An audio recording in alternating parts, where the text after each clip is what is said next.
Hey everybody, welcome to Logocentric. This is the first in-person video podcast we are doing. I wanted to do the first few episodes just audio only, just to kind of get the ball rolling, get some of these ideas out. And so now we're going to start doing some more video podcasts, hopefully some more interviews with some professors and intellectuals here in the future. But for now, we're going to start up on this video series with episode 5. We are going to be discussing Immanuel Kant.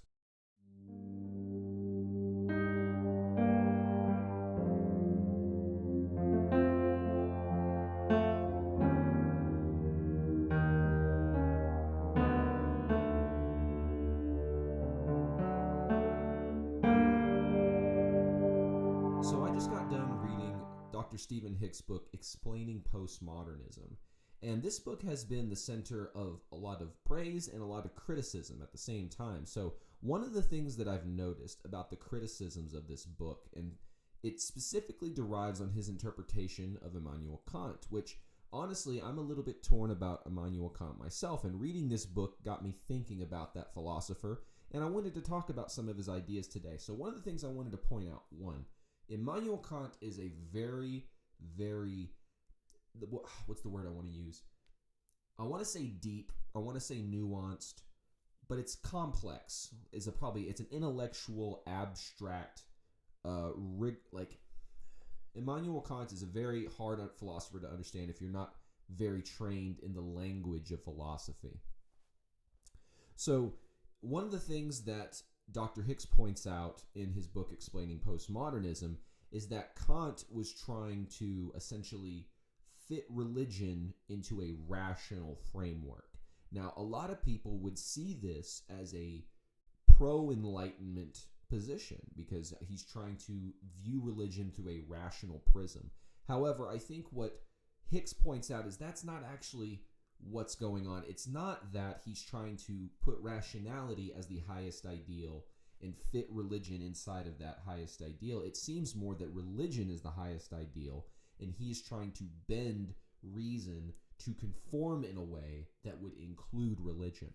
And so that's a very important distinction to make, right? So one of the first things I want to point out, it's very important to define your terms when you're dealing with philosophy, because some philosophers mean different things when saying the same types of words. So it's very important to discern what that particular philosopher meant by truth, what that particular philosopher meant by reason, and so on and so forth. So it's not sufficient just to say that when Kant says reason, he's conceptualizing reason in the same way that you and I would conceptualize reason. And what Dr. Hicks points out is that's actually the case. There are quotes from Immanuel Kant stating that he is sacrificing knowledge for faith, right? And that is typically something that you would consider anti-rational. Now, people get upset about this categorization because they view Kant as trying to fit religion inside of a rational framework, which does seem like a pro-Enlightenment movement. So which of the two is correct? Well, we have to go back to what Kant said himself. I mean, Kant was a very smart individual, and so we have to kind of take the philosophers at their word, right? So when they will explicitly state, if they're a good philosopher, this is what I mean by this, and I will kind of lay it out. If they don't say, this is what I mean by truth, so to speak, they will outline the characteristics for their definition of the term truth, right? I'm using truth as an example. So Dr. Hick's argument is that Kant is using reason in a way that actually destroys the definition of reason. And so what I mean by that is he states that the subjective does not have access to the objective world, straight one-to-one. Now, here's the thing. I actually don't disagree with this presupposition. So Dr. Jordan Peterson has talked about in his debate with Sam Harris, they're talking about facts and values, right? And Kant happens to be a very important philosopher for Jordan Peterson's perceptions about truth and rationality. And so I do think there is something true to the idea that there is something about rationality that has its limitations. However, the limitations that Kant puts forth, I think, are a little bit extreme, but I do think he's on the right track, and I think he is an important philosopher for that fact, the fact that he pursued this question and was genuinely trying to come up with an answer for it. However, as stated previously, I believe the sort of a priori, to use his language, was that there was religion at the top, and he was trying to bend reason and truth to fit the definition of religion, instead of having reason as the main a priori kind of thing that everything is filtered through. And because if that was true, if reason was the a priori that was filtering all the information to conform to that, you would honestly eliminate a lot of religion in that particular context, because we didn't have enough knowledge about evolution, right? So our knowledge about religion has grown and grown and grown over the past 100 years or so. So we're still learning more and more about it, and religion's ties to evolution, right? How religion could have been something that evolved naturally. And with people like Franz de Waal, you could even see this sort of recognition of hierarchies and striving to become higher in a hierarchy. You can see these sorts of things in chimpanzees, like I said, from Franz de Waal. So is Kant counter-enlightenment or pro-enlightenment? Well, these are really difficult questions, like I said, because Kant is a very nuanced and deep thinker. He was trying to tackle a very complicated question. And so to use the proper language to outline these sorts of problems is going to lead to a sort of vagueness, because we don't have the necessary linguistic tools to convey the concepts that we're trying to convey. I think fundamentally, it depends on how we view the Enlightenment. If we view the Enlightenment as a time period and as a explosion of rationality, I would say that Kant could be he could fall under that category if you take certain quotes and you read them at face value and you go, yeah, that sounds very pro-Enlightenment. But the problem is, and this is an issue I wanted to get to, is that we have to define the terms, right? So when Kant says reason, we have to understand that when he says reason, he has a very specific criteria for how he defines reason, because in his version of reason, religion can exist, right? Well, really, what he's done is limited religion. He's limited reason to the physical world and made it off limits to the spiritual world, essentially, of religion. So basically, if anybody tried to use rationality to critique religion, he could tell them to quietly go away. So I keep coming back to it. Is he counter-enlightenment or not? I think I fundamentally believe that Kant is counter-enlightenment, not because of his intention, because I do think he understood the importance of rationality, but he understood the importance of religion too. And there was a sort of cognitive dissonance in Kant that he was trying to justify his religious beliefs through rationality, and he wanted to construct something that would allow people to hang on to their faith in a time where, actually, I think that for that particular time period, maybe this is a Hegelian way to look at it, but in that particular time, maybe that was true, but in this time where we have more information, it's something we cannot recognize as true anymore.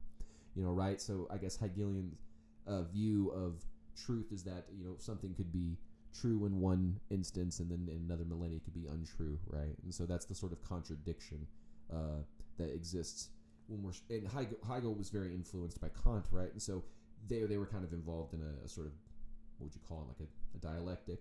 So I do understand that it's not really a mainstream perspective to view Kant as counter-enlightenment. Every other research that I've done into like Enlightenment thinkers, Kant eventually pops up in some version, and he does pop up under the guise of he was trying to use rationality as a way to describe religion, which, again, when we say rationality and reason, when describing Kant's views, we have to be very specific as to what we mean, because Kant had a particular vision of reason and rationality and its certain limitations between the subject and the object, right? And so we need to kind of break those things down if we're truly going to understand Immanuel Kant, right? And so for me, one of the big quotes was the one that I mentioned earlier, right? That I'm kind of loosely quoting him, where he says he had to sacrifice knowledge for faith. And sentences like that really point out the motives. Now, it's not an entire picture of the motive, right? Because he was a complicated person, and you can't dilute a complicated person to one quote like that. But it does give us some context as to where his headspace was when he was thinking about reason and rationality. So if reason was primary, why would Kant say that he needs to sacrifice reason and knowledge for faith? Unless faith was primary and he was using rationality as a way to justify the faith instead of using faith as a way to justify the rationality. So I know Immanuel Kant's works, like A Critique of Pure Reason, it's a very long and dense, abstract intellectual book, and I have it on audiobook, and honestly, it's tough to listen to, but I think it's definitely worth diving in and listening to Immanuel Kant's words from his own mouth, so to speak. While I do kind of land on the side of Kant being Counter-Enlightenment, I do see why people would put him in the pro-Enlightenment category, right? Because I do see the idea of the recognition of the importance of religion as an important thing to have kept onto during the Enlightenment movement, right? Now, there's a lot of pure objectivists that would say that that was actually a negative, that we kept religion because of Kant, because he allowed some form of interpretation of reason to include religion in people's lives. Because we might have been on a roadmap in that particular time where we were going to wipe out pretty much all basis for religion, and no one would have any sort of justification for it, and we would have sent ourselves into this nihilistic hellhole. Well, I think Kant properly recognized that there is an important role for religion inside of a society, and we've actually come to learn that there's sort of evolutionary traits that come to form religious beliefs and views. So again, I could see how people could put Kant in the pro-Enlightenment category, because I do think that is a big thing that we had to preserve during that time period where things were just turning to pure empiricism. So a critique of pure reason was needed at that time. However, I think we've reached a level of understanding to where we can take a look at Kant's views, and we can see what he meant when he said reason, and we can see the value in that perspective. However, we need to recognize the limitations of Kant's perspective on reason. And so when we're going and we're diving down this, is he Counter-Enlightenment, is he pro-Enlightenment? I think it really depends on what things are you taking from Kant. One of the things Kant said was treat individuals as ends of themselves and not just means, right? That's a very individualistic kind of Enlightenment view. So one of the things that I do think is important about Kant's theory that we could take away from it that's really good is the idea of the a priori structure. So I want to refer again back to this moment between Jordan Peterson and Sam Harris. I think it was the third discussion that they had in Dublin, where Jordan Peterson was talking about facts and values. Let's say you're standing in front of a wheat field. There's a near infinite number of ways to go through that wheat field. And if it's just a straight field, it doesn't immediately tell you how you could go through that wheat field just by looking at it, right? So the facts don't give us enough to give us the mode of knowing how to act, right? So we need more than the facts. So this narrowing of facts and values so that you can commit a single action is the a priori framework or the a priori structure that Kant was talking about. And so that's what I think is a really important idea that has evolved since Kant has passed, on hundreds of years ago. I think that we could take from his ideas that are really useful. And it's this idea of the a priori structure, right? And so there's more facts in the world than there are values. And so you need an a priori structure to narrow the number of facts down to a single action so you can act, because you can't act otherwise, right? So to act, you're deciding that one thing is more important to do than the other, right? And if not, you would just drown in a sea of complexity. You would basically die from excess stress, to quote Jordan Peterson. I'm quoting loosely.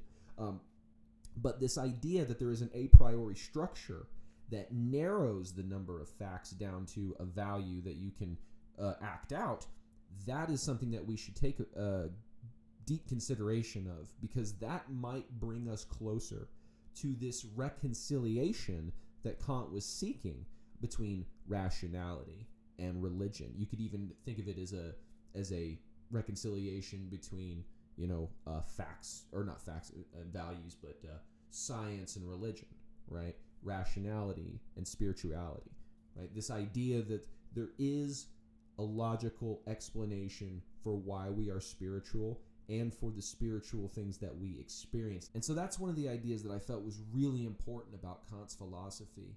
Now, there's other elements of Kant's philosophy that I could go into. I do think I'm going to pause the episode on Kant for there. We're definitely going to do multiple series on multiple thinkers. Now, by the way, I did start this episode by mentioning a book, which was Explaining Postmodernism by Dr. Stephen Hicks. This was not my only reference that I used. I know it's one that I heavily quoted because I just finished it and I was really interested in it. But I did read Kant's Critique of Pure Reason. I have the audiobook of that. I want to read, I believe it's called The Groundworks of Metaphysics, I believe. Or The Groundworks of the Metaphysics of Morality. I believe that's what it's called. I want to dive into that and a lot of his other essays. But for now, I want to kind of just leave the debate there and for you guys to continue it up in the comments section. So let me know what you think. Did you find the argument that Kant is counter-enlightenment persuasive, or are you still more Kant is pro-enlightenment? And what are your justifications for that?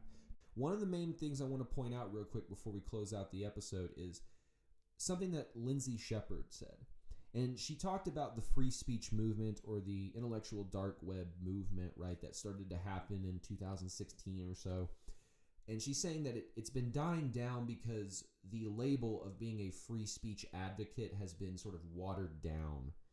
Because the only conversations that we seem to be having in the intellectual dark web are conversations about how we can't have conversations. And so I think now is the time to have those conversations that we've been talking about having. Right, and so if you're interested in these very controversial topics that we need to be talking about, I did an episode on something called white privilege. I'm sure you guys have heard of that concept, so link in the description for that video. But we need to be having conversations about topics like that, things like abortion, right? You know, these really tense, contentious issues. We need to be having those conversations in the free speech movement, in the intellectual dark web, right? The IDW. We need to be having those types of conversations. We need to be having the conversations that matter, right? I think Jordan Peterson and Sam Harris did a great job with their discussions, but I think those discussions need to continue. Obviously, Jordan has health issues at the moment, and I wish the best of luck and recovery to him. But Eric Weinstein is doing a great job as well with his podcast, The Portal. That one has been a great podcast in really getting the conversations that we need to be having in the modern day going, right? And so this channel, its prime goal is to be an extension of that idea, that we need to keep having the conversations that are going to make the difference, right? And so it kind of breaking down Immanuel Kant, to me, I felt like it was a fun for me because I'm a big philosophy nerd and I love these types of discussions, but I felt that this was a very important topic to discuss because there have been modern ramifications for the misinterpretation, or maybe the correct interpretation, depending on your perspective, of Immanuel Kant, right? There's an episode of Joe Rogan where I can't remember the name of this trainer, or he's like a nutritionist. I can't remember. I'll put a link in the description. I'll go find it after I record this. He was using Kant as a way to dismiss scientific truths that we've come to understand, right? Our most rock-solid scientific, conclusions like, general relativity and things of that nature. He tries to use Kant as a way to say, oh, well, all that's hooey, right? And so we got to be very careful about how we interpret some of these old thinkers because they have ideas that are very important, but if we don't take into consideration their nuance, right, and try to really understand what they meant when they said it, not just what we think they meant by it and how it sounds good to us and how we could reframe it to fit our presuppositions, right? We need to understand, what did Kant mean when he said reason, and is that reason compatible with what you would consider the Enlightenment movement, or would it be more in line with what you would consider the Counter-Enlightenment movement? So, what do you think? Was Kant pro-Enlightenment, or was he Counter-Enlightenment? Leave a comment with your answer and your justification. Let's get the discourse and the discussion going. Please be respectful, obviously, with everybody in the YouTube comments section. If you like this video, hit the like button and hit the subscribe button. Hit the notification bell to get notified when episodes just like this are coming out. Also, Logocentric is completely fan-funded, so if you would, make a donation of your choice at the PayPal link in the description. You can also listen to the podcast on any of the main streaming sites that do podcasts like Spotify, Apple, and Google. Again, I want to thank you for watching. This is Logocentric. I'm Daxton Page. Thank you for watching.